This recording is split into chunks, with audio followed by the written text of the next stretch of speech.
The crying stopped. That's what made Aldrich Hale freeze on the deer path, his arthritic hand tightening on the walking stick until his knuckles went white. For the past 3 minutes, he'd been following that sound, a rhythmic mewling that didn't belong to any desert creature he knew. Now, in the sudden silence, he heard only his own labored breathing and the whisper of wind through the sage. The October sun hung low behind Cathedral Rock, painting the canyon walls the color of dried blood. Aldrich had walked these trails for 5 years, ever since Margaret left him with nothing but divorce papers and a forwarding address she never used. He knew every juniper, every wash, every place where rattlesnakes like to sun themselves. He didn't know this sound, or why it had stopped so abruptly. 20 yards ahead, the trail curved around a massive boulder split by centuries of freeze and thaw. Something dark stained the sand near its base. Aldrich approached slowly, favoring his left knee, the one that always complained when storms were coming. The smell hit him first.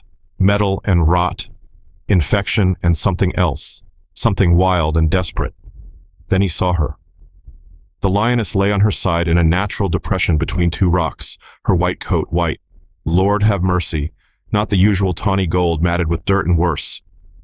Her sides heaved with each breath, ribs visible through her fur. But it was her belly that made Aldrich's breath catch. Swollen, moving with more than just her labored breathing. A cub, maybe 6 weeks old, pressed against her belly, its small paws kneading uselessly at teats that had no milk to give. The cub's golden coat was dull, its eyes, when it turned to look at Aldrich, too bright with hunger. The lioness's eyes opened, amber, clouded with pain, but alert, watching him. Aldrich took a step back, his boots scraping against granite. The lioness tried to lift her head, managed 2 inches, then collapsed back onto the sand. That's when he saw the wire, barbed wire, wrapped around her right hind leg so tight the flesh had swollen around it like bread dough through a fence. The wound wept yellow pus, streaked with blood. Gangrene, maybe days old, at least. The cub mewled again, that's what he'd been hearing. Not distress, exactly. More like calling. Calling for help the only way it knew how. Jesus Christ. The voice came from behind him. Aldrich spun, nearly losing his balance, to find Corvin Pike standing 10 feet away with a rifle loosely cradled in his arms. The rancher's weathered face showed no surprise. Pike never showed surprise, but his gray eyes flickered between Aldrich and the lioness. "That's my fence she tore through," Pike said, his voice flat as the desert floor. 3 days ago, maybe 4. "Your fence is on protected land," Aldrich said quietly. "Prove it." Pike spat tobacco juice to the side. "Besides, she's been killing my calves, 3 this month." Aldrich looked back at the lioness. She hadn't moved, but her eyes tracked between the 2 men. The cub had retreated behind her bulk, only its face visible. "She hasn't killed anything in days," Aldrich said. "Look at her." "I am looking." Pike shifted the rifle, not quite pointing it, but not quite pointing away either. "I see a problem that's about to solve itself." The lioness made a sound, then not a growl, not a roar, something lower, breathier. Her sides contracted, and she curled slightly, her front paw scrabbling at the dirt. "She's in labor," Aldrich said. "I got eyes. Active labor. Right now." Pike was quiet for a moment. Then, "Not my problem." But he didn't leave. Didn't raise the rifle. Just stood there, watching, as the lioness's body convulsed again. This time, she cried out a sound that raised the hair on Aldrich's neck. The cub scrambled back, confused, frightened. Aldrich set down his walking stick and unslung his small day pack. His water bottle was nearly full, 32 ounces. Not enough to make a difference with the infection. "But maybe." "You touch that cat, she'll take your hand off," Pike said. "Maybe." Aldrich poured water into his cupped palm, moving slowly, telegraphing every motion. "Maybe not." He knelt 3 feet from the lioness's head, close enough to see the individual whiskers, the scars on her muzzle from old fights, close enough to smell the infection. Sweet and wrong. She watched him, unblinking. He extended his hand, water pooling in his palm. "Tommy would have done the same thing," Aldrich didn't look back at Pike. Tommy, my boy, drowned 10 years back, trying to save the Hendersons' dog from a flash flood. Pike's voice was steady, but something underneath it wasn't. Stupid kid. Stupid. Soft kid. The lioness's tongue emerged, pink and dry. She licked at the water, her rough tongue scraping Aldrich's palm. He stayed perfectly still, even when she lifted her head slightly to get the last drops. She's dying, Pike said. That infection's in her blood by now. Even if you cut the wire, she's done. Maybe. Aldrich poured more water. Maybe not. The lioness drank again, then laid her head back down. Her eyes closed, but her breathing seemed marginally less labored. The cub crept forward, sniffing at Aldrich's empty hand. I got veterinary supplies in my truck, Pike said suddenly. Aldrich did look back then. The rancher's face was unreadable, but he'd shouldered his rifle. Why? Pike was quiet for a long moment. Because I've been carrying them for 10 years, since the day I couldn't save my boy. Stupid to haul around first aid for animals when I got a ranch to run. But, he shrugged, get that wire off her. I'll be back. He turned and strode up the trail, his boots raising small puffs of dust in the dying light. Aldrich watched him go, then turned back to the lioness. She was watching him again, those amber eyes holding something that might have been hope or might have been resignation. Another contraction hit. She curled tighter, and Aldrich saw a small white paw, emerging then retreating. Breach. The cub was coming breach. Hold on, he told her, pulling out his knife to work on the wire. Just hold on. The lioness's eyes never left his face as he cut through the barbed metal, each snip releasing a fresh flow of pus and blood. The cub watched from behind her, no longer crying, waiting.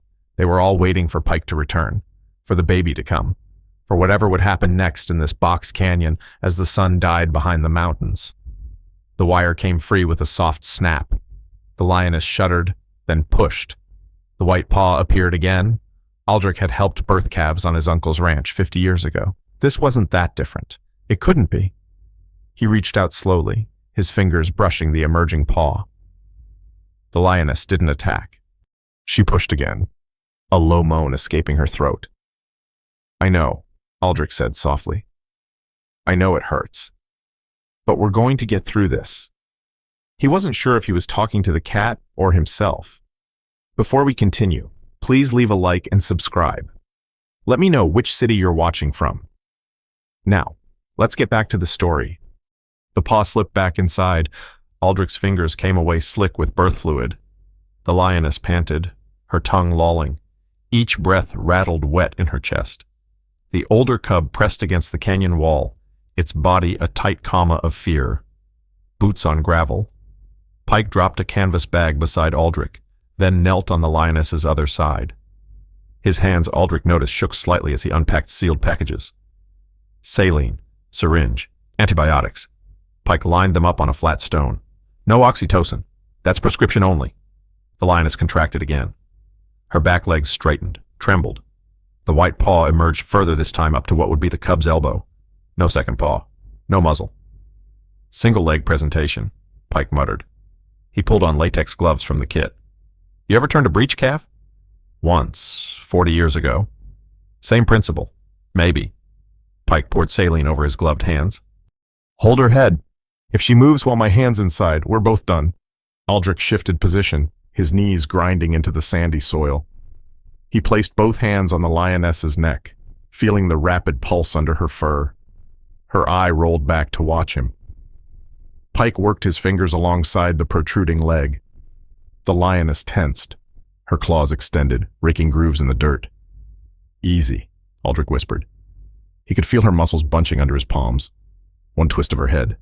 Those jaws would find his throat. Got the other leg. Pike's forehead beaded with sweat despite the cooling air. It's folded back. Need two. The lioness convulsed.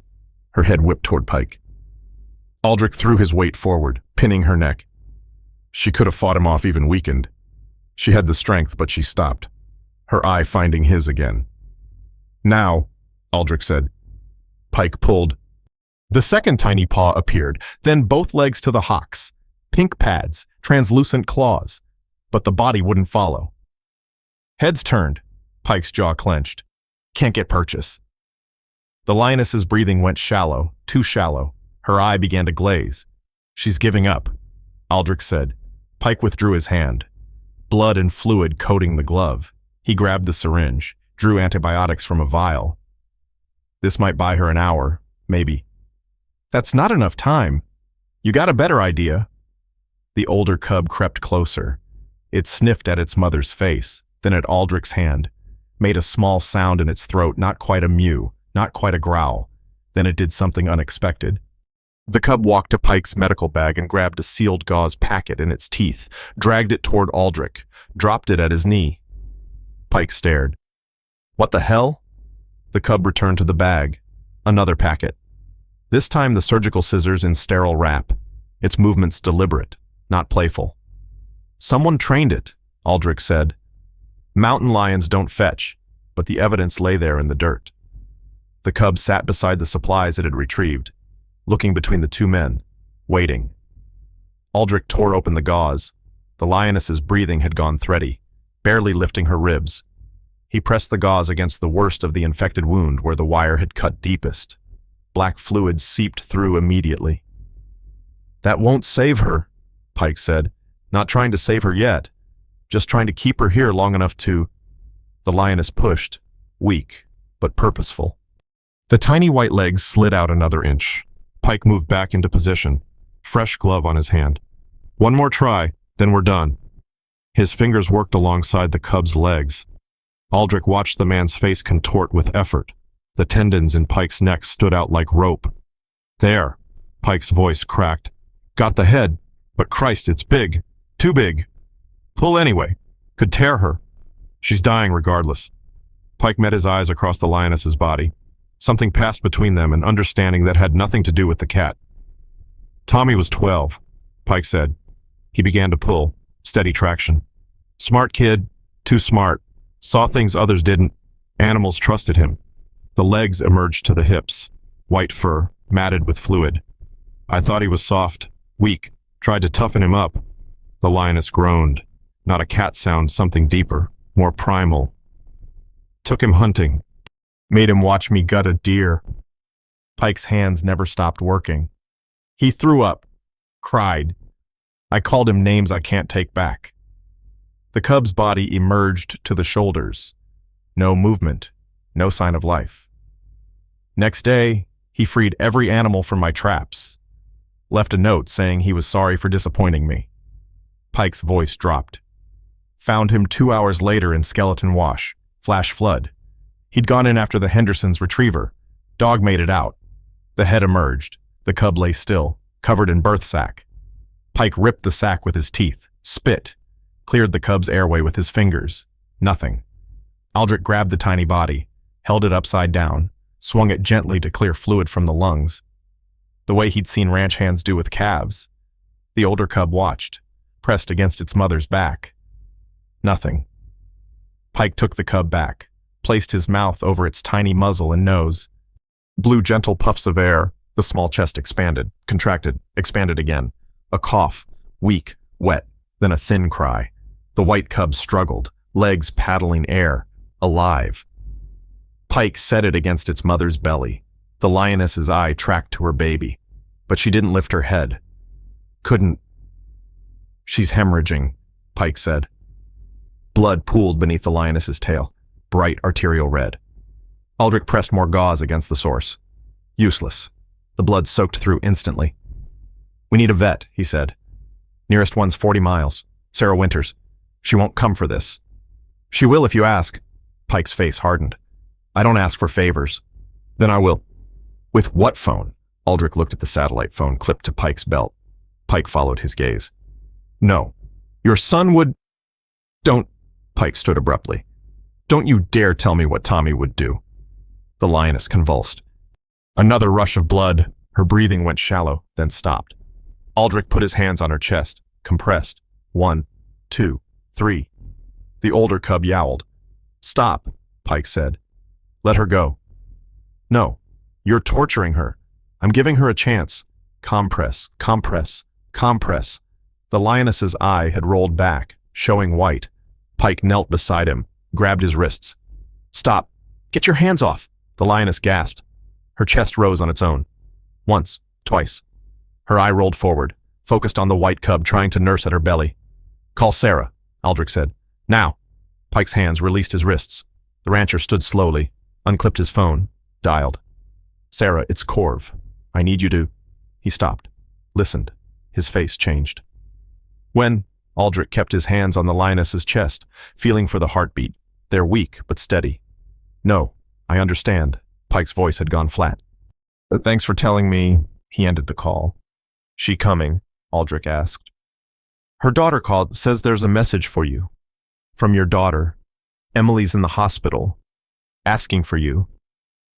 The lioness's eye found Aldrich's face. In the growing darkness, it seemed to hold stars. "Says Emily doesn't have long." Aldrich's hands stayed on the lioness's chest. Her heartbeat fluttered against his palms like a moth trapped under glass. "How long?" His voice came out raw. "Emily." Pike shifted the phone in his hand. "Sarah's daughter didn't say, just that Emily's been asking for you for 2 days." The white cub found a teat, latched on. No milk would come, not yet. Not with the mother this week. The older cub crept closer, sniffing at the blood pooling in the sand. "Sarah coming or not?" Aldrich asked. "Her daughter says she's in surgery. Horse with colic. 3 hours minimum." 3 hours. The lioness wouldn't last one. Aldrich lifted his hands from her chest. They left bloody prints on her white fur. "You should go." "What?" "Take your phone, your truck, go." Pike spat tobacco juice into the dirt. "I'm not leaving you here with— I'm not leaving her." Aldrich pulled off his flannel shirt, wadded it against the hemorrhaging. The October air bit through his undershirt. She stayed conscious through the birth. Stayed alive when everything in her body wanted to quit. "I'm not walking away. Your daughter has been dying for 2 years. Cancer doesn't care if I'm there or not." Pike's boots scraped granite as he shifted. "That's cold. That's truth." The flannel was already soaked through. Aldrich pressed harder. "Emily and I haven't spoken in 15 years. Not since the dam. She wants absolution now. Wants to forgive me so she can die clean. Maybe she just wants her father. Then she should have wanted him before the morphine and the chaplains got involved." The lioness's eye tracked to Aldrich's face. The pupil had dilated so wide the amber nearly disappeared. Pike set down his rifle, opened his medical kit again, pulled out a coil of surgical suture. "This won't hold major vessels." "Better than nothing." "I don't know how to suture." "Neither do I." They looked at each other across the dying cat. Pike's jaw worked like he was chewing something bitter. "Tommy knew," Pike said finally. "Taught himself from YouTube videos. Said he wanted to be a vet. I told him vets were failed doctors who played with animals." He threaded the curved needle. "Stupid thing to say to a kid." The lioness's breathing hitched, stopped, started again. Pike's hands moved over the wound, pushing the needle through torn tissue. Aldrich held the edges together, feeling the heat of fresh blood between his fingers. The older cub had moved to its mother's head, licking her closed eye. "Tighter," Aldrich said. "Any tighter and I'll tear right through." The white cub lost its grip on the teat, mewed. The lioness tried to lift her head toward it. Failed. "She knows," Pike said. "She knows she's leaving them. She's not leaving anything. We're going to—" "Stop." Pike tied off a suture. Started another. "Just stop. You can lie to yourself about your daughter, but don't lie about this. Look at her." Aldrich looked. The lioness's breathing had gone shallow again. The white rim showed around her eye. Blood still seeped despite Pike's sutures. "Even if Sarah gets here," Pike continued, "even if she brings every drug in her clinic, this cat's done. Organ failure, blood loss, infection, pick your poison. Then why are you still sewing?" Pike's hands paused. "Because Tommy would— because that's what soft, stupid kids do. They try even when trying doesn't matter." A sound drifted down from the trail above. Boots on loose rock, multiple sets. Pike grabbed his rifle, worked the bolt in one smooth motion. "Nobody should know we're here." Unless someone heard that signal shot. That was 2 miles out. Sound doesn't carry that far in these canyons. But the footsteps kept coming. Aldrich could make out voices now. 3, maybe 4 men. Said she came this way. White cat's worth 50 grand to the right buyer. Aldrich recognized the voice. Dale Crenshaw. Ran illegal hunts out of his ranch across the state line. He'd been Pike's partner once, before some falling out neither man discussed. Get the cubs, Pike whispered, behind those rocks. I'm not leaving her. They'll shoot her where she lies, then take the cubs. That what you want? The older cub seemed to understand. It pressed against Aldrich's leg, trembling. The white cub still mewed at its mother's belly. 30 seconds, Pike said. Maybe less. Aldrich scooped up both cubs. They weighed almost nothing. The older one maybe 8 pounds. The white one less than 3. The older cub struggled briefly, then went still. Playing dead. Smart. He carried them to a crevice in the rocks 10 feet away. Set them deep in the shadows. The white cub cried out. Hear that? Crenshaw's voice. Closer now. Told you she had cubs. Aldrich moved back to the Lioness. Her eye had closed. Her chest barely moved. Pike stood, rifle ready but not raised. Evening. Dale. 3 men came around the boulder. Crenshaw in front, 60 years old, built like a wrestler gone to fat. 2 younger men behind him carrying rifles with expensive scopes. Corv? Crenshaw nodded, his eyes taking in the scene. Heard you might be up here. From who? Sarah's daughter. Called looking for you. Said you'd asked Sarah to come out for something. Girl can't keep her mouth shut. Pike's knuckles went white on the rifle stock. You threatened a 16-year-old. Threatened no. Paid her $50 to tell me what you wanted Sarah for. Crenshaw stepped closer. His headlamp beam swept across the Lioness. Would you look at that? Pure white. You know what a cat like that's worth. She's dying, Aldrich said. Not dead yet. Crenshaw gestured to one of the younger men. Check her teeth. Age matters for the taxidermy. The man stepped forward. Pike's rifle swung up. Don't. Or what? Crenshaw smiled. You gonna shoot us over a cat? They'll put you away. Corv, no jury in this county's gonna side with you over a mountain lion. This is protected land, Pike said. Prove it. The same words Pike had used earlier. They hung in the air like smoke. The younger man knelt beside the Lioness, reached for her jaw. Her eyes snapped open. Her paw moved faster than thought raking across his hand. He screamed, fell backward. She's not dead, Aldrich said quietly. Not yet. Crenshaw pulled his own rifle around. Well, let's fix that. The Lioness lifted her head. Blood ran from her mouth, now internal bleeding. But she looked straight at Crenshaw and did something Aldrich had never seen a mountain lion do. She spoke, not words, not a roar. A sound that came from somewhere deeper than throat or chest. A sound that made every man there step back.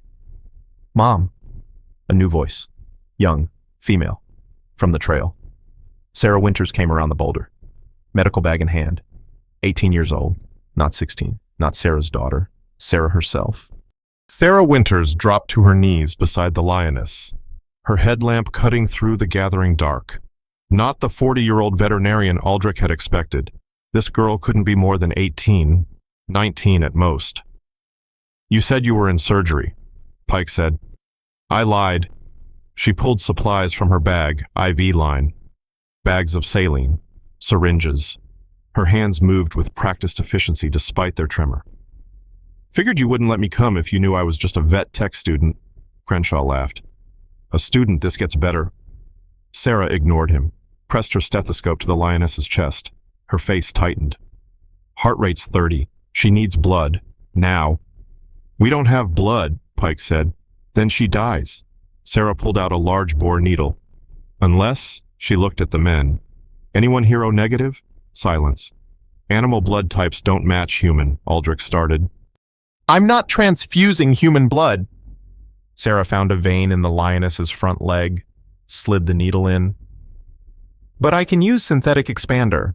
Buy us maybe an hour. The problem is, I only have 500 milliliters. She needs 3 times that. The Lioness's eye had closed again. Her breathing came in tiny sips that barely moved her ribs. "Waste of time," Crenshaw said. He gestured to his men. "Get the cubs, leave the mother." "The cubs aren't here," Aldrich said. "Don't lie to me, old man. We heard them." The younger man with the scratched hand pointed his rifle at Aldrich's chest. "Show us where they are." Or, Pike's rifle butt caught him in the temple. The man crumpled. The second man swung his weapon toward Pike, but Sarah threw a handful of sand in his face. He stumbled, cursing. Crenshaw hadn't moved. His rifle stayed trained on the Lioness. "Enough. Everyone settles down, or I put her out of her misery right now." Sarah connected the IV bag to the needle. Clear fluid dripped through the line. "Mr. Crenshaw, you shoot her. You'll have to shoot me too. I'm not moving." "You think I won't?"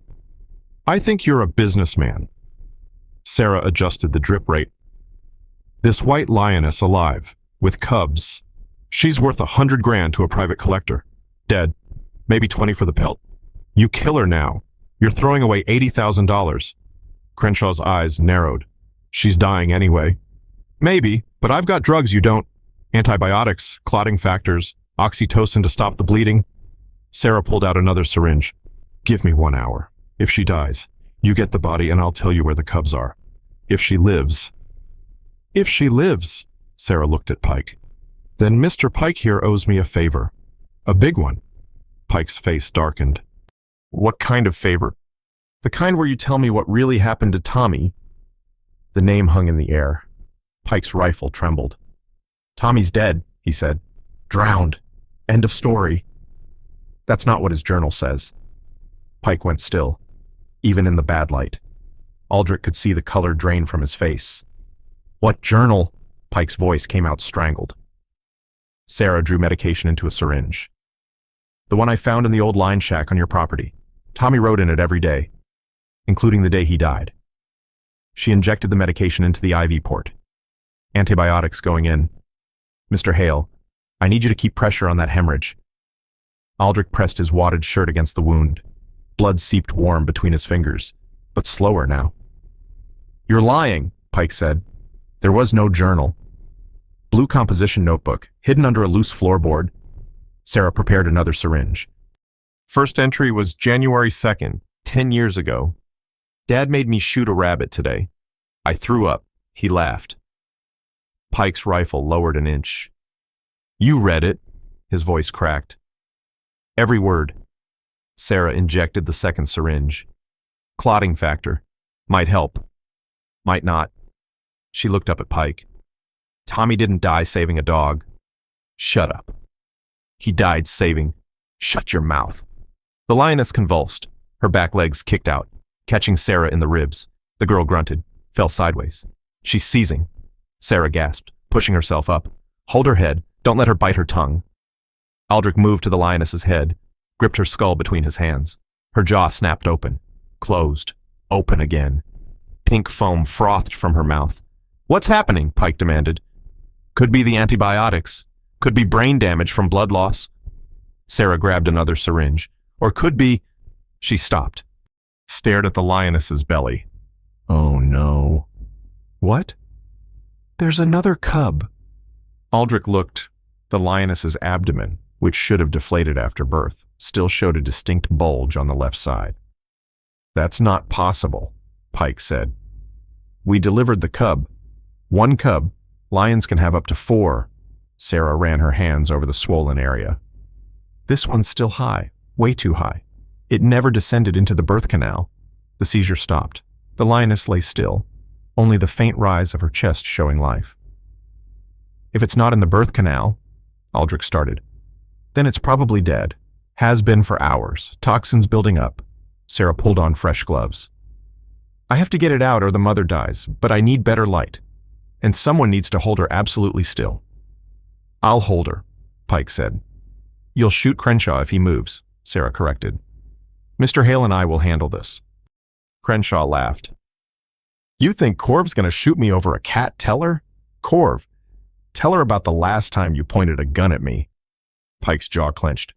"Go on." Crenshaw continued. "Tell her how you couldn't pull the trigger when you found me with your wife."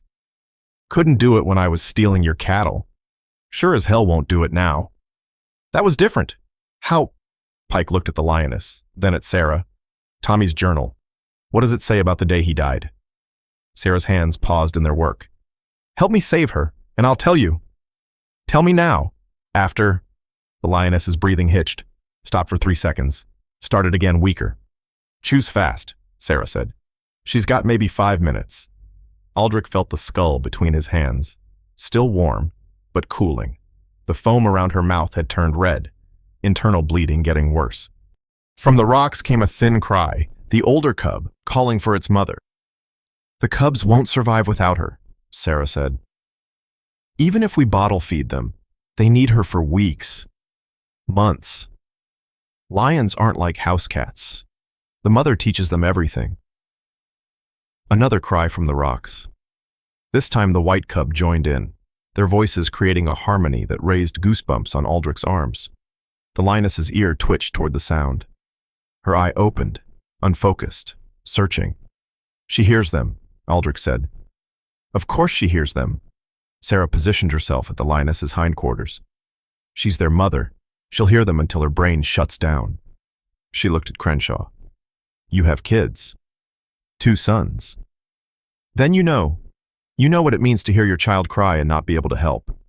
Crenshaw's rifle lowered slightly. That's different. Those are animals. Tell that to her. Sarah nodded at the lioness. Look at her eye. Tell me that's not a mother trying to get to her babies. The lioness tried to lift her head. Failed. Tried again. A low moan escaped her throat, not quite a roar, not quite a cry. Something between. I'm going in, Sarah said. Mr. Hale, hold her tight. This is going to hurt her. Sarah's hand disappeared inside the lioness. Aldrich felt the cat's whole body rigid under his grip. Her eye rolled back, showing white. Got it, Sarah said. Dead for sure, probably since yesterday, starting to decompose. Get it out, Pike said. I'm trying. It's wedged, against the pelvis. I need to. The lioness convulsed again. This time her claws came out fully. 6 inches of curved ivory. One paw swiped at Sarah, missing by inches. Can't do it, Sarah gasped, withdrawing her hand. She's too swollen inside. I'd have to cut her open, and we don't have the tools for a C-section. Not here. Then she dies, Crenshaw said. We all knew that from the start. The cubs cried again from their hiding spot. The white one's voice had gone hoarse, weak. Wait. Pike set down his rifle, pulled out his knife. I'll do it. You don't know how. I watched Tommy deliver his rabbit's babies.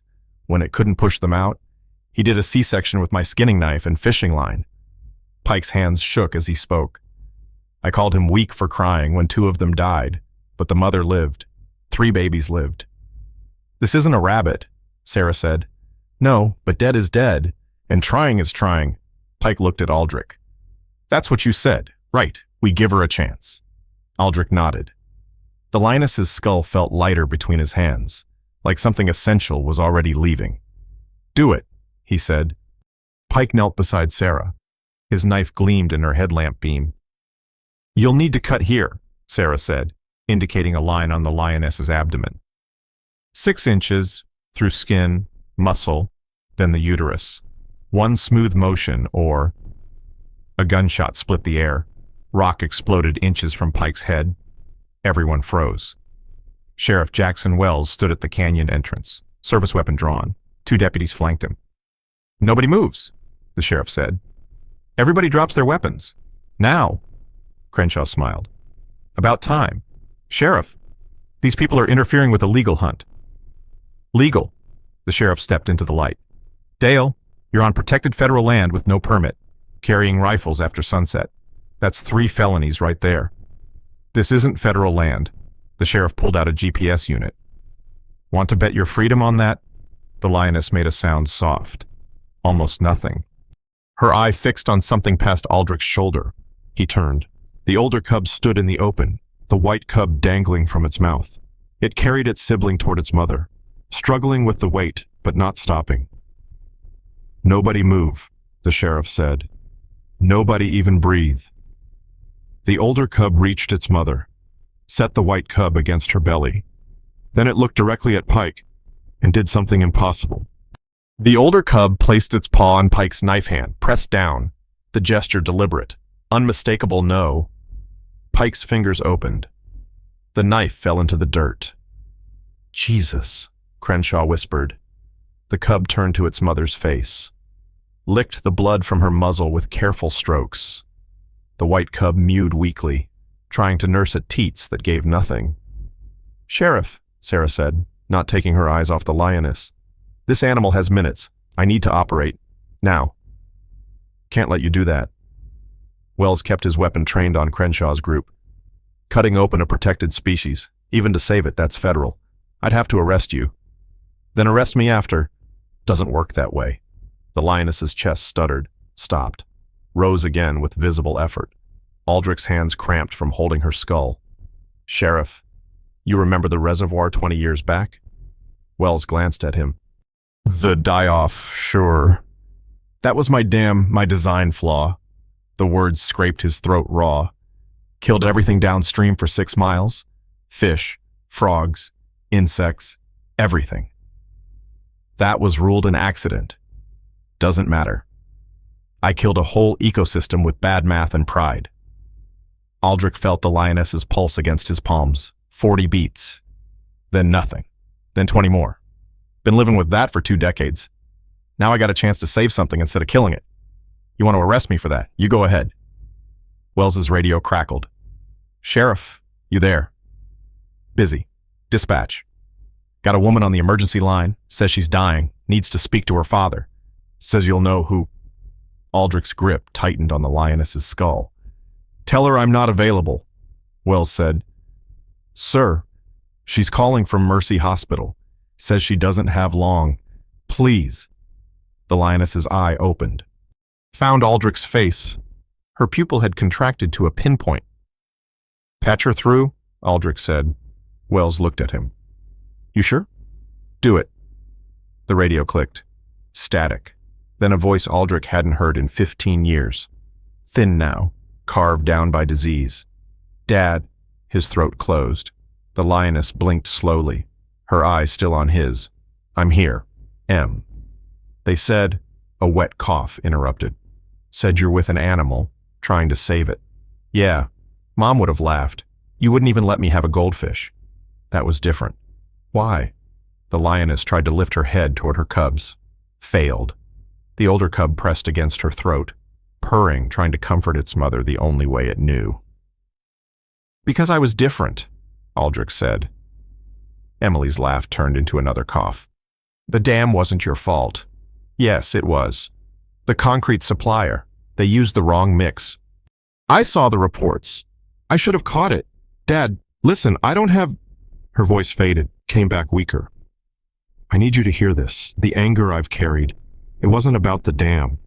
It was about you choosing the job over us. Always the next project, the next site." The white cub had gone quiet against its mother's belly. Too quiet.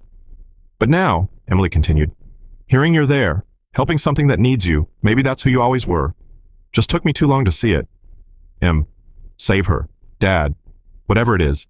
Save her. For both of us." The line went dead. Wells lowered the radio. "Your daughter." Aldrich nodded. Couldn't speak. The lioness made a sound, not a moan, not a growl, something that came from deeper than her chest. She pushed herself up on her front legs. Impossible. The blood loss alone should have kept her down. "Nobody shoot," Sarah commanded. The lioness's back legs trembled, straightened. She stood, swayed. Blood ran down her hind legs in twin streams. Her head turned toward Crenshaw. The man raised his rifle. The lioness opened her mouth. What came out stopped everyone. A roar that echoed off the canyon walls. Multiplied. Became something larger than one dying animal should produce. Aldrich felt it in his chest, his bones. Crenshaw's rifle shook. "It's just noise. She's already dead. Just doesn't know it." The lioness took one step toward him. Another. Her white coat, stained with blood and dirt, caught Wells's flashlight beam. She looked like something out of myth, something that shouldn't exist but did. "Dale," Wells said, "lower the weapon. She's coming at me. I got her right." The lioness collapsed, front legs first, then back. She fell on her side, the impact sending up a small cloud of dust. The cubs scrambled to her, the older one crying in sharp, desperate barks. Sarah dove forward, hands searching for a pulse. She's in cardiac arrest, starting compressions. She locked her hands over the lioness's chest, began pumping. The body moved with each compression, lifeless as a sack of grain. "Let her go," Pike said. She stood. She roared. She did what she needed. "Not yet," Sarah continued. Compressions. Sweat ran down her face. "Mr. Hale, breathe for her." "What?" "Mouth to nose. Seal her mouth with your hands. Breathe into her nostrils. 2 breaths every 30 compressions." Aldrich looked at the lioness's face. Her eye had rolled back. Her mouth hung slack, tongue lolling out. "Now!" Sarah shouted. He sealed the lioness's mouth with both hands, put his lips over her nostrils. Her nose was wet, cold. He breathed out, felt her lungs expand. Again. The taste of blood and something wild filled his mouth. Sarah resumed compressions. "Come on, come back." The older cub climbed onto its mother's shoulder, mewing directly into her ear. The white cub lay still against her belly. "The white one's not breathing," Pike said. "One crisis at a time." Sarah's arms trembled with effort. "Breathe again, Mr. Hale." Aldrich breathed into the lioness. Her chest rose, fell when he pulled away. No response.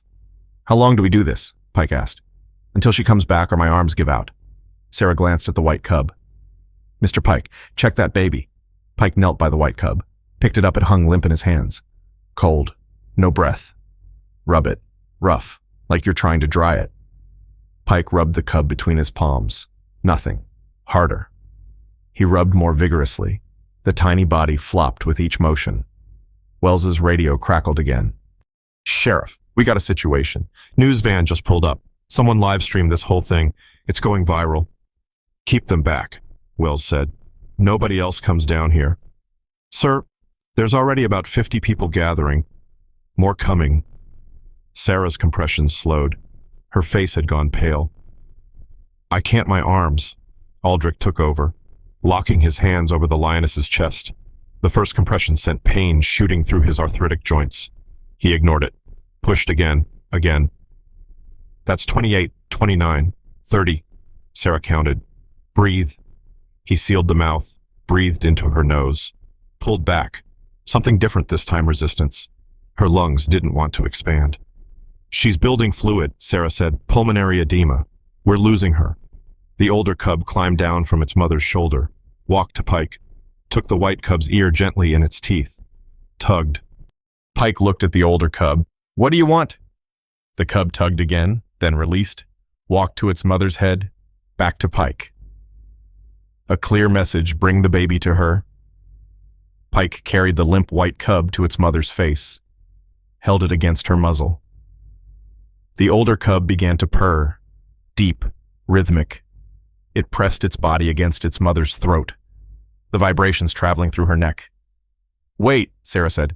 "Keep going, Mr. Hale. I think there." She took a breath on her own. Aldrich paused mid-compression. The lioness's chest rose slightly. Fell, rose again. "Got a pulse," Sarah said. "Weak, but there." The lioness's eye moved under the closed lid. Her nostril flared slightly, taking in the scent of the white cub Pike held against her face. Her tongue emerged. Barely. Just the tip. She licked the white cub's head once. The tiny body shuddered. A sound like a squeaky hinge, the white cub's first breath in minutes.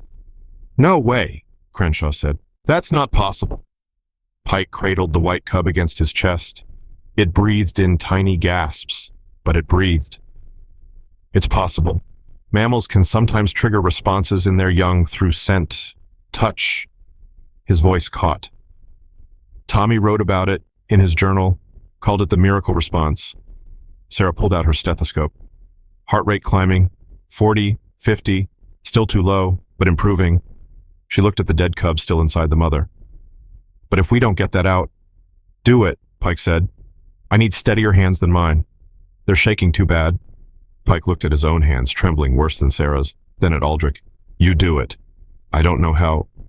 "I'll guide you," Sarah said. "But we need to be fast and careful." One wrong cut and she bleeds out instantly. Aldrich picked up Pike's knife. The handle was worn smooth from use. His reflection in the blade showed a face he barely recognized, hollow, desperate, old. Here. Sarah indicated a spot on the lioness's swollen abdomen. 6 inches, diagonal, through the skin first, then the muscle layer. You'll feel the difference. The knife point touched the lioness's skin. She didn't react too weak or too accepting. Aldrich couldn't tell. Do it, Sarah said. He cut. The skin parted like fabric. Blood welled, but not the fountain he'd feared. The muscle underneath glistened pink-white. Deeper, through the muscle. Another cut. His hand steadied as he worked, the knife becoming an extension of his will. The muscle layer separated. There's the uterus. See it dark purple? That's where the dead cub is. Aldrich could see it a bulge the size of a football. Mottled dark. One cut. Quick. Get the cub out fast as you can. He positioned the knife. The lioness's breathing hitched. Her eye opened, found his face. I'm sorry, he told her. This is going to hurt. He cut. Fluid gushed out, dark, foul-smelling. His hands plunged into the opening, found something solid, soft. He pulled. The dead cub came free, gray-white, partially decomposed. Sarah took it, set it aside. Now the blood's coming, she said. She was right. Bright arterial blood poured from the incision. Pressure. Both hands. Aldrich pressed his palms against the wound. Blood seeped between his fingers, hot and endless. The lioness convulsed. Her paw came up, claws extended, heading straight for his throat. The claws stopped an inch from Aldrich's throat. Pike's hand gripped the lioness's leg, holding it back. The tendons in his forearm stood out like bridge cables. Not today. Mama. The lioness's paw trembled between attack and collapse. Her eye rolled to Pike, then back to Aldrich. The claw slowly retracted. Her leg fell. Keep pressure on that wound, Sarah commanded. She grabbed surgical suture from her kit. I need to close this before she bleeds out. Blood pooled around Aldrich's knees, soaking through his jeans. The lioness's breathing went shallow, each exhale weaker than the last. Sarah's needle pierced flesh, drew through, pierced again. Her hands moved in mechanical rhythm, tying off each stitch. The bleeding slowed, but didn't stop. Not holding, she said. The tissue's too damaged. Thunder rumbled overhead. Aldrich looked up. Clouds had rolled in while they worked, black, heavy with rain. Lightning flickered inside them. Storm came from nowhere, Wells said. He'd moved closer, no longer pointing his weapon at anyone. These late-season ones are the worst. A fat raindrop hit Aldrich's neck, then another. Within seconds, the drops became a stream. We need to move her, Sarah said. This canyon will flood. Move her where? Pike asked. She can't walk. Then we carry her. She weighs 200 pounds. Then we drag her. The rain intensified. Water ran off the rocks in sheets. The sandy ground beneath them turned to mud. The lioness's blood mixed with rainwater, creating pink rivers that flowed toward the canyon's low point. I know a place, Crenshaw said. Everyone turned to look at him. Old mine shaft, 100 yards up the slope. He pointed through the rain. Used it for storage when I ran cattle here. Why would you help? Pike asked. Crenshaw looked at the lioness, then at the cubs huddled against her. Had a dog once. Got caught in my own trap. Leg nearly tore off. Should have put her down. But my boys begged me to try. So I tried. He shifted his rifle. Dog lived 8 more years. Boys never forgot that I tried. Wells made a decision. Crenshaw, you and your men are under arrest, but I'm deputizing you for the next hour. Help move this animal, then you go in cuffs. Deal. Deal? Lightning struck the rimrock, the crack of thunder immediate, deafening. The older cub pressed flat against the ground. The white cub mewed weakly in Pike's arms. Now, Wells ordered. Everyone. They improvised a litter from Pike's jacket and 2 rifles. Slid the lioness onto it. She groaned but didn't resist. Her eyes stayed closed. Aldrich took the front left corner, Pike front right. Crenshaw and one of his men took the rear. Sarah held the IV bag high, the line still connected to the lioness's leg. Wells carried both cubs. They lifted. Aldrich's back screamed. His arthritis felt like ground glass in every joint. He took a step. Another. The rain turned to hail, pea-sized ice pellets that stung exposed skin. The ground became slick mud. Crenshaw's man slipped, nearly dropping his corner. Caught himself. There, Crenshaw pointed. That opening. The mine entrance was barely visible through the rain, a black mouth in the canyon wall. They stumbled toward it. Aldrich's foot caught on a root. He went down on one knee, still holding his corner of the litter. Pain shot up his leg. "Get up," Pike said. "Trying." Pike shifted his grip, took more weight. Tommy was strong, stronger than I ever told him. Could carry a full deer by himself at 12 years old? Aldrich pushed himself up. They continued. The mine was shallow, maybe 20 feet deep, but dry. They set the lioness down on sandy floor. Sarah immediately checked her vitals. Pulse is thready, maybe 40 beats per minute. She listened to the lungs. Fluid building. The infection spreading. She pulled out a vial of antibiotics. Empty. Another. Also empty. "That's all I had," she said. Outside. The rain had become a roar. Water cascaded past the mine entrance like a curtain. In the canyon below, Aldrich could see the flood beginning, brown water rising fast, carrying branches, rocks. "Good thing we moved," Wells said. He set the cubs next to their mother. They immediately pressed against her, seeking warmth. The lioness's breathing changed, became labored, wet. Pink foam appeared at her mouth. "Pulmonary edema," Sarah said. "Her lungs are filling with fluid." "Do something," Pike said. "With what I'm out of everything. No antibiotics, no diuretics, no—" She stopped, pulled out her phone. No signal. "Can't even call for advice," the lioness coughed. Blood sprayed across the sand. The older cub licked her face, purring desperately. "She's drowning," Sarah said. "In her own blood." Pike knelt beside the lioness, put his hand on her head. Tommy knew this was coming. Not this exact thing, but something like it. Wrote about it the day before he died. Everyone went quiet. Even the storm seemed to pause.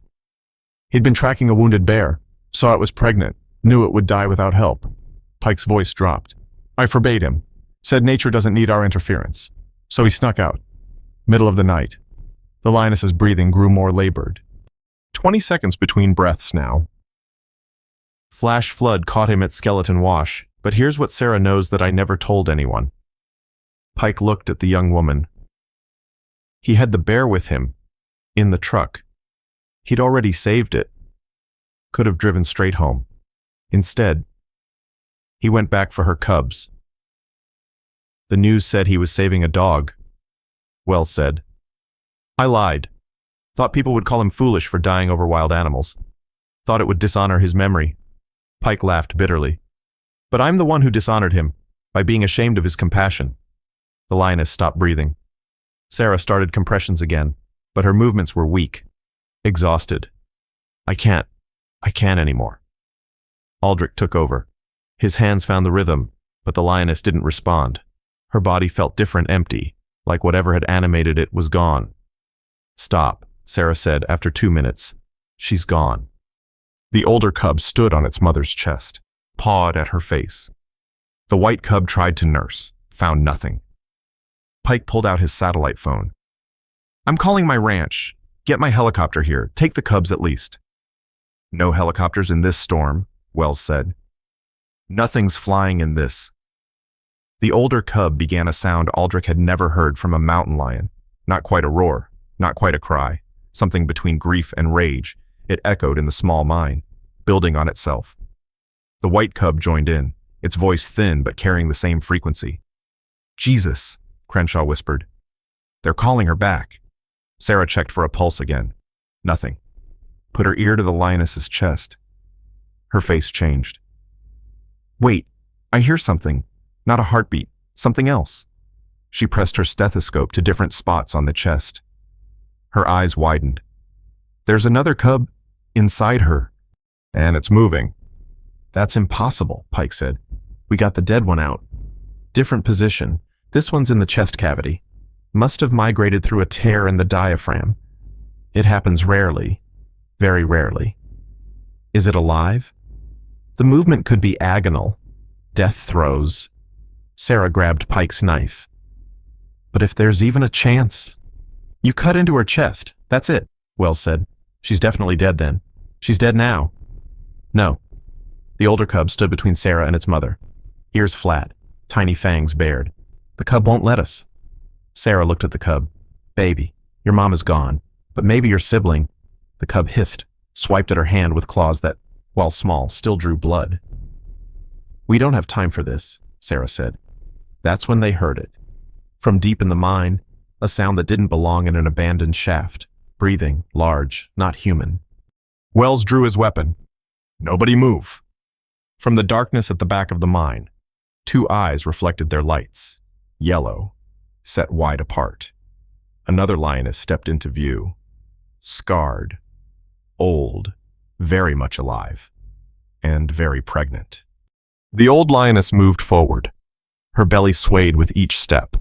Wells kept his weapon raised but didn't fire. Nobody breathed. She stopped 3 feet from the white lioness's body, sniffed the air, her scarred muzzle wrinkled, showing yellowed fangs. The older cub pressed against its dead mother, hissing. The old lioness ignored the cub. She circled the body, her movements stiff with age and pregnancy. She paused at the surgical incision, nostrils flaring at the smell of death. Then she did something that made Aldrich's breath catch. She lay down beside the white lioness, positioned herself so their bodies touched along the length. The old lioness's warmth against the cooling corpse. She knows her, Sarah whispered. The old lioness began to purr. Deep, rhythmic vibrations that Aldrich could feel through the ground. She groomed the white lioness's face with long, careful strokes of her tongue. Mother and daughter, Pike said quietly. Has to be. The white one would be about the right age. The older cub approached the old lioness cautiously. She lifted her head, sniffed the cub, then resumed grooming the body. Why isn't she aggressive? Wells asked. Weapon still raised. Same reason she's here, Sarah said. This is probably her birthing den. Has been for years. The white cub crawled toward the old lioness, mewing weakly. She shifted, exposing her swollen teats. The white cub latched on immediately, nursing with desperate strength. She's feeding it, Crenshaw said, even though it's not hers. Lions do that sometimes, Sarah said. Communal nursing, but only with closely related pride members. The older cub joined its sibling, nursing from the old lioness. She allowed it, her purring never stopping. Pike's phone buzzed. He looked at the screen. Text got through, from my foreman. Says there's something I need to know about the fence. He read, his face changing with each word. The fence, he said slowly, was put up 3 nights ago, after the lioness was already caught in the old wire. What old wire? Wells asked.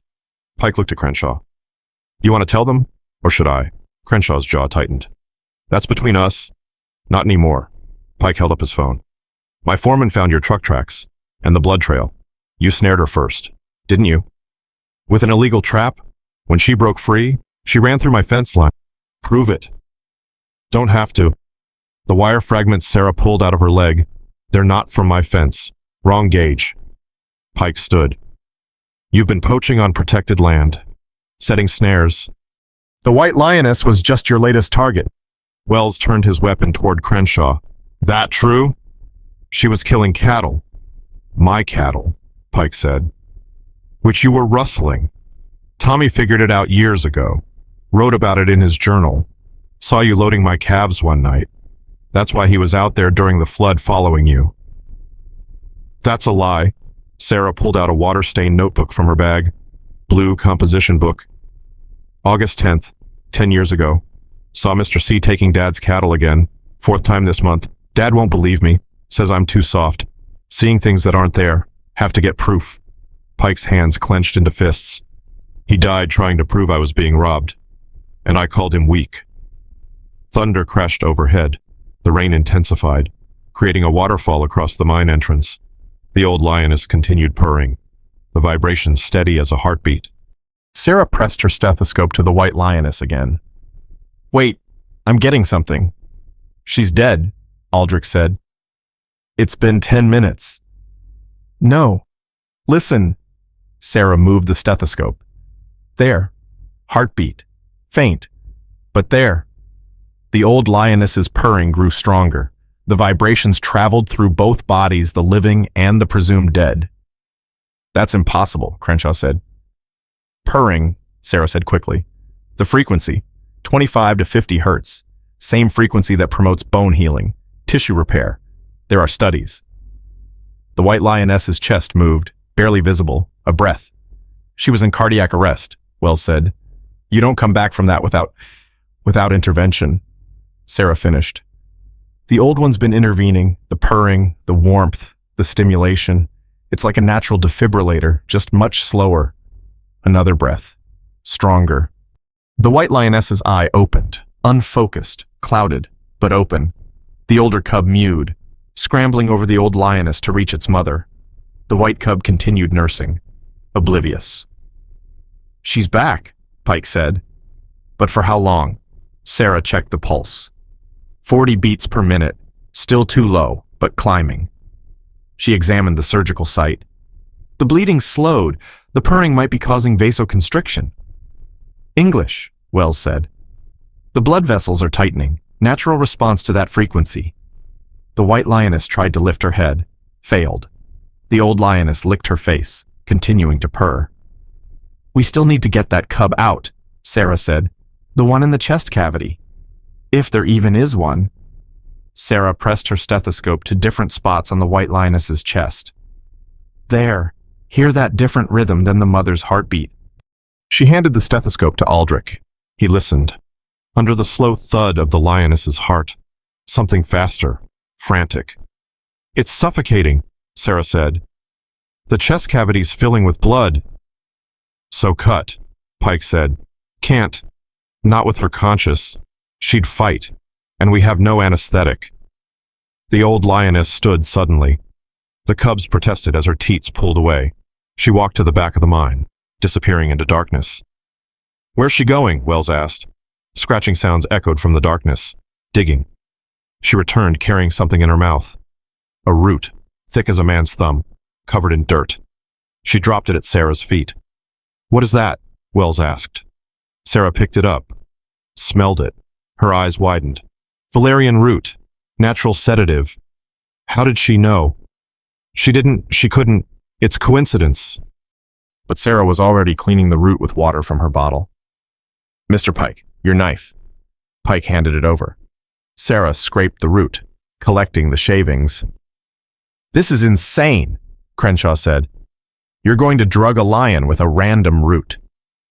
Valerian's been used for thousands of years. It's mild, but effective. Sarah mixed the shavings with the last of her saline solution. The question is how to get her to take it. The old lioness walked to the white lioness's head, opened her mouth, showing her teeth. The white lioness, too weak to resist, opened her mouth in response, a submission gesture. The old lioness looked at Sarah, waiting. She's helping us, Aldrich said. She wants us to save her daughter. That's not possible, Wells said. Animals don't, the old lioness roared. Short, sharp. The sound bounced off the mine walls, multiplying. Sarah poured the valerian solution into the white lioness's open mouth. Most of it ran out the sides, but some went down. They waited. Rain continued to pound outside. The flood in the canyon below had become a brown torrent, carrying full trees now. The white lioness's eye began to close. Her breathing deepened, steadied. It's working, Sarah said, but I need better light, and someone with steady hands. Everyone looked at their hands, all trembling from exhaustion, cold, adrenaline, except one person. The old lioness walked to Aldrich, sat directly in front of him. Her yellow eyes met his. Then she placed her paw on his hand, the same hand that had held her daughter's skull, the same hand covered in her daughter's blood. She's choosing you, Sarah said.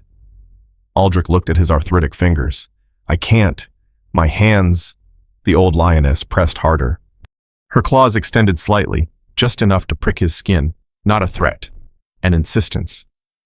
"Mr. Hale," Sarah said, "the cub inside has maybe 5 minutes, less if the chest cavity fills completely." Aldrich picked up the knife.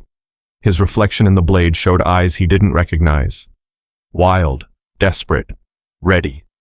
The knife entered between the 4th and 5th ribs. Aldrich felt the resistance change skin, muscle, then the pop of breaking through the pleural membrane. Air hissed out, followed by blood-tinged fluid. "Higher," Sarah said. "The cub's above the heart." He withdrew the blade, moved up 2 ribs. Cut again, this time. His fingers followed the knife through the opening. The chest cavity was hot, slippery. His knuckles brushed something that pulsed the heart, still beating. Above it, movement, weak, spasmodic. "Got it." His fingers closed around something soft, a leg, thin as a pencil. He pulled gently. The cub was tangled in tissue, maybe adhesions from the diaphragm tear. He worked his fingers deeper, found the head. 30 seconds, Sarah said.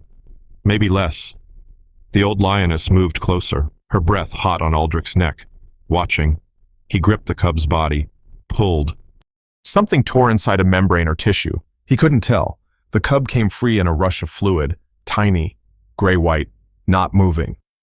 Sarah grabbed it, cleared its mouth with her finger, rubbed its chest with quick, rough strokes. Nothing. She put her mouth over its entire muzzle, breathed in small puffs. Once, twice. The cub gagged. Fluid dribbled from its mouth. Then a sound weak as a door hinge, but unmistakably alive. Female, Sarah said. Maybe 2 pounds. Premature. The white lioness's eye opened despite the sedative. Tracked to the tiny cub, Sarah placed it against its mother's belly, next to its siblings. The older cub sniffed it, then began grooming the birth fluid away. Need to close this, Sarah said, looking at the chest wound. But the old lioness was already moving. She picked up each cub gently in her mouth, first the premature one, then the white one. Finally, the older golden cub, carried them to the back of the mine where the shadows were deepest. She returned for her daughter, gripped the scruff of the white lioness's neck, began dragging her toward the darkness. "Wait," Wells said. "We're not done." The old lioness stopped, looked back. Her eyes reflected their lights like amber coins. Then she continued dragging. "Let them go," Pike said quietly. "She knows what she's doing." They watched until both lionesses disappeared into the mine's depths. The sound of dragging stopped. Purring began again, echoing off stone. "The chest wound," Sarah started, "will heal or it won't," Aldrich said. He set down the knife. His hands were steady now, covered in blood, and worse. "We did what we could." The rain had stopped. Water still ran past the mine entrance, but slower. The flood was receding. Wells holstered his weapon. "I need to arrest you, Dale." Crenshaw nodded, held out his wrists. "But first," Wells continued, "I need to not find any snares you might have set on protected land. Going to take me about 3 hours to not find them." Crenshaw understood. 3 hours. He and his men left. Wells looked at Pike and Aldrich. "You two stay with the cats. I'll be back with supplies tomorrow. And Sarah, you're going to lose your license for this." "I don't have a license yet. Still in school." "Then you'll lose your chance at one." Sarah shrugged. "Worth it." Wells left. The mine fell quiet except for the distant purring. Pike pulled out his phone. "You should call Emily." Aldrich shook his head.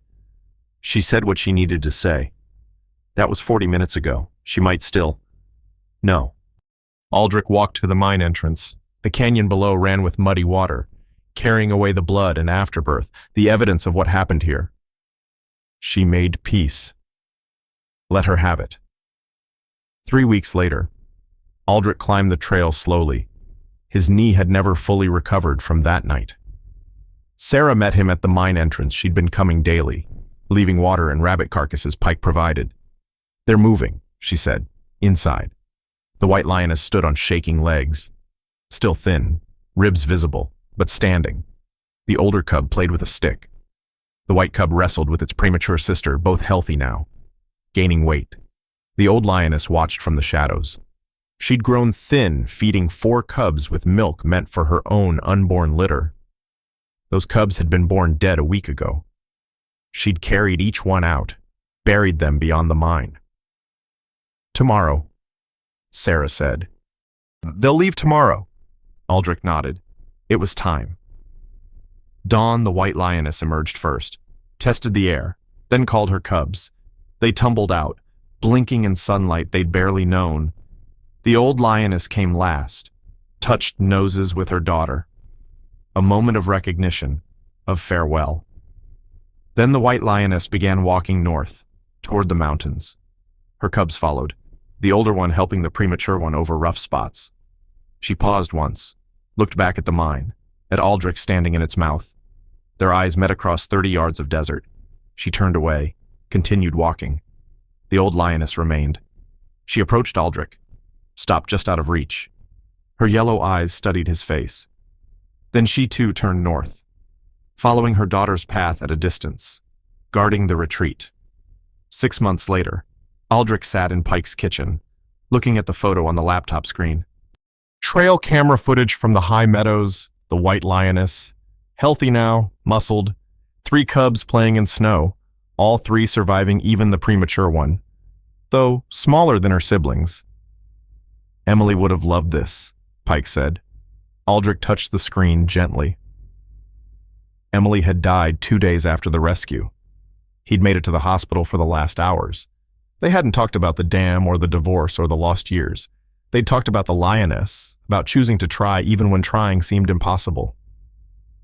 "The old one," Aldrich asked, "spotted last month, solo. Probably won't make it through winter." "She knows that." "Yeah, she knows." They sat quietly. 2 old men who'd learned something about love from creatures that couldn't speak it. Outside, snow began to fall. Somewhere in those mountains, a white lioness was teaching her cubs to hunt, teaching them to survive. To be wild, to be free, connecting hearts. I never went back to that mine.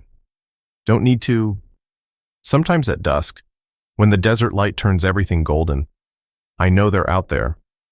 Pike converted his ranch into a wildlife sanctuary, named it after Tommy. Sarah graduated veterinary school, runs a practice that never turns away injured wildlife. Crenshaw serves his time quietly, sends anonymous donations to the sanctuary. Wells retired, spends his days teaching tracking to kids who remind him why protection matters. Me, I build water stations throughout the desert, small concrete basins that fill with rain. Emily's name is carved on each one. The white lioness has been photographed at 3 of them, her cubs grown now with cubs of their own. We never saved her. Really. She saved us, showed us that choosing to help, even when help seems impossible, transforms everyone it touches. Note to readers: this story was inspired by true wildlife rescue events, but created solely for entertainment purposes. It does not condone, encourage, or promote any form of violence or harmful behavior toward animals or humans. All characters and events are products of the author's imagination, and any resemblance to real people or events is purely coincidental.